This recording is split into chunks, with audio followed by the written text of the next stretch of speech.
काही दिवसानं तीर्थयात्रा करता करता गोकर्ण महाराज आपल्याच घरामध्ये येतात. मध्यरात्रीच्या वेळेस त्या ठिकाणी हा पशुच्या रूपामध्ये दिसणारा धुंदुकारी गोकर्णाच्या लक्षात येतं की कोणीतरी प्रेतात्मा आहे.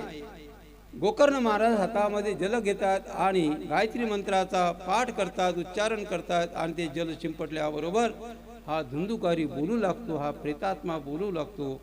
गोकर्णानं विचारलं, अरे बाबा रे, या प्रेत योनीमध्ये येणारा तू कोण आहेस? या प्रेत योनीमध्ये असलेल्या धुंदुकारीनं सांगितलं की दादा, मी तुझा भाऊ आहे. दादा, वास्तविक पाहता तो दिवस मला आठवतो की ज्या दिवशी मी वडिलांच्या मुखारविंदामध्ये एक झापड मारली, तो क्षण मला आठवतो. दादा, आईला धमकी देऊन मी घराच्या बाहेर निघालो. मध्यरात्रीच्या वेळेस माझ्या आईनं आत्महत्या केली, तो क्षण मला आठवतो. दादा, मी स्वतः फार मोठा पापी आहे. या प्रेत योनीपासून मला मुक्त करण्याकरता तू काहीतरी उपाय करावा. गोकर्णानं सांगितलं की धुंदुकारी, तुझा मृत्यू झाला हे ऐकल्याबरोबर मी गया श्राद्ध केलं, तरी सुद्धा तुझा उद्धार झाला नाही. या धुंदुकारीनं सांगितलं की दादा, एका गया श्राद्धापासून नाही, गया श्राद्ध शतेनापि मुक्तिर्मेन भविष्यती. 100 गया श्राद्ध केल्यानंतरही माझी मुक्ती होणार नाही, कारण माझ्यामुळे आई वडिलांना स्वतःचं घर सोडून त्यांना जावं लागलं. इतका मोठा मी पापी आहे. गोकर्ण महाराज भगवान सूर्याची प्रार्थना करतात. भगवान सूर्यनारायण म्हणतात की गोकर्णा, तुझ्या भावाच्या उद्धाराकरता मी एक नवीन उपाय तुला सांगतो. तू श्रीमद भागवताची कथा तू करावी. तच्छ्रुत्वा दूरद सूर्यः स्फुटमित्यभ्यभाषत श्रीमद्भागवतान् मुक्ति सप्ताहं वाचनं कुरु. भगवान सूर्यनारायणानं या धुंदुकारीच्या उद्धाराकरता, प्रेत योनीमधनं मुक्ती प्राप्त होण्याकरता गोकर्ण महाराजांना श्रीमद भागवताचा उपदेश केला. गोकर्ण महाराज श्रीमद भागवताची कथा करतात. धुंदुकारीचा उद्धार होतोय. या 7 दिवसामध्ये कोणत्या कोणत्या नियमांचं पालन करावं त्याचंही वर्णन श्रीमद भागवतामध्ये. सगळ्या नियमांचं पालन करून कथा ऐकली तर फळ मिळेल. नियमांचं पालन न करता कथा ऐकली तर कदाचित फळ मिळेल अथवा मिळणार नाही. या 7 दिवसामध्ये आपल्या शरीरामध्ये क्षमता असेल 7 दिवस उपवास करावा. काही घेऊ नये. क्षमता नसेल तर दूध घेता घेता दुधाचं प्राशन करायला हरकत नाही. तितकी शरीरामध्ये क्षमता नसेल तर फलाहार घेऊन फळं खाऊन तुम्ही कथा ऐका तरी चालेल.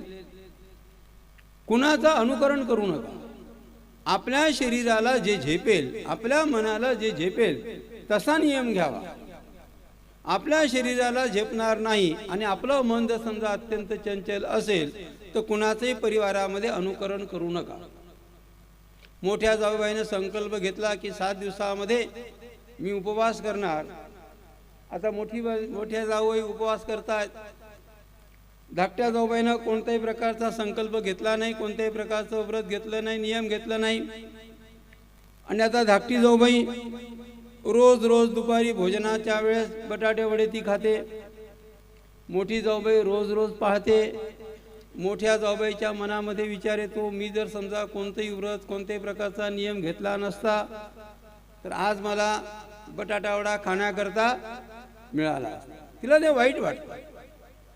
त्यामुळे आपल्या बुद्धीमध्ये बटाटा वडा ठेवण्यापेक्षा तोच बटाटा वडा शांत चित्तानं आपल्या पोटामध्ये ठेवून श्रीमद भागवताच्या मंडपामध्ये येऊन शांत चित्तानं कथा ऐकावं.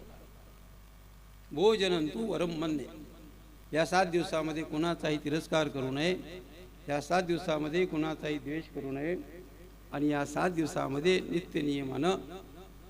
नित्यनियमानं भगवंताच्या नामाचं संकीर्तन करता करता कथा ऐकावी. अशा प्रकारचा सगळा विधी या 7 दिवसाकरता सांगितला. आज आपण कोणत्या कोणत्या प्रकारचं नियमांचं पालन आपल्याला करता येईल याचं चिंतन करण्याकरता आजची रात्र आपण देऊया आणि उद्या काहीतरी नियमांचं पालन करण्याचा संकल्प घेऊन या मंडपामध्ये या. काहीतरी नियमांचा, जास्त नियम घेऊ नका. अतिनियम खोटा, नियमच नसणं असं नाही. बरं, काहीच तुम्हाला नियम घेता येत नसेल ना, मी तुम्हाला एक छोटासा उपाय तुम्हाला सांगतो. तुम्ही 2 वेळचं अन्न ग्रहण करून या, तुम्ही हवं ते खाऊन या, सगळं काही घ्या, परंतु ह्या मनामध्ये आल्यानंतर मात्र एक नियम असा प्रकारचा घ्या. सोपा नियम आहे, उपवास करायचा नाही, काहीच नाही. एक सोपा नियम आहे. या मंडपामध्ये आल्यानंतर आपल्यापेक्षा वयानं जी लोक मोठे असतील त्यांना फक्त प्रणाम करा, इतका नियम घ्या, तरी तुमचं कल्याण होईल. काय खायचं काय खायचं नाही ठीक आहे, तुमच्या मनासारखं खा, पण मंडपामध्ये आल्यानंतर माझ्यापेक्षा वयानं मोठा आहे, काका नमस्कार, काकू नमस्कार, नमस्कार करा. स्वतःचं भाग्योदय जर समजा आपल्याला प्रज्वलित करायचं असेल, स्वतःचं भाग्योदय जर समजा आपल्याला करायची इच्छा असेल, त्याच्याकरता आमच्या धर्मशास्त्रानं सोपा उपाय सांगितला. जो जो भेटेल त्याला नमस्कार करा, त्याला प्रणाम करा. आपण सहज म्हणतो की आपल्याला काय मिळणार. आमचे शास्त्रकार सांगत असतात की चत्वारि तस्य वर्धन्ते आयुर्विद्या यशो बलम. आपल्यापेक्षा बुद्धीनं, आपल्यापेक्षा ज्ञानानं, आपल्यापेक्षा भक्तीनं, आपल्यापेक्षा त्यागानं, आपल्यापेक्षा वयानं ज्या लोकांना आपण नमस्कार करतो त्या माणसाच्या वाणीमधनं आशीर्वाद निघतो. आपली विद्या वाढते, आपली बुद्धी वाढते, आपलं आयुष्य वाढतं, आपली कीर्ती ही आपोआप वाढत जाते. भाग्योदय केव्हा होतो थोडा विचार करा. राखावी बहुतांची अंतरे, भाग्य होती तदनंतरे. नमस्कार करीत चला.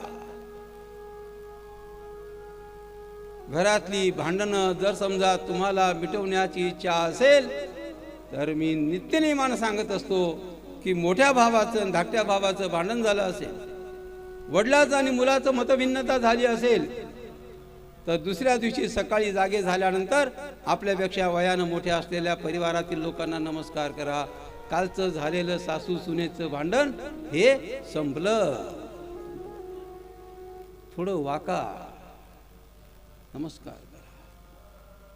केवळ नमस्कार करणं ही सुद्धा एक भक्ती आहे. केवळ नमस्कार करणं. कोणत्याही प्रकारच्या नियमांचं पालन करता येत नसेल करू नका, परंतु व्यासपीठावरनं हात जोडून विनंती आहे, एक नियम उद्यापासून कमीत कमी 7 दिवसापर्यंत एक नियम घ्या. मंडपामध्ये आल्यानंतर आपली ओळख असो नसो, आपल्यापेक्षा व्यक्ती जर मोठी असेल वयानं, त्याला नमस्कार करण्याचा नियम या 7 दिवसामध्ये कृपा करून पाळण्याचा प्रयत्न करा. 7व्या दिवशी बघा तुमचं मन हे आपोआप शांत होईल. गढूळ झालेले विचार हे तुमच्या मनामधनं निघून जातील. स्वच्छ विचार तुमच्या मनामध्ये हे आपोआप येतील.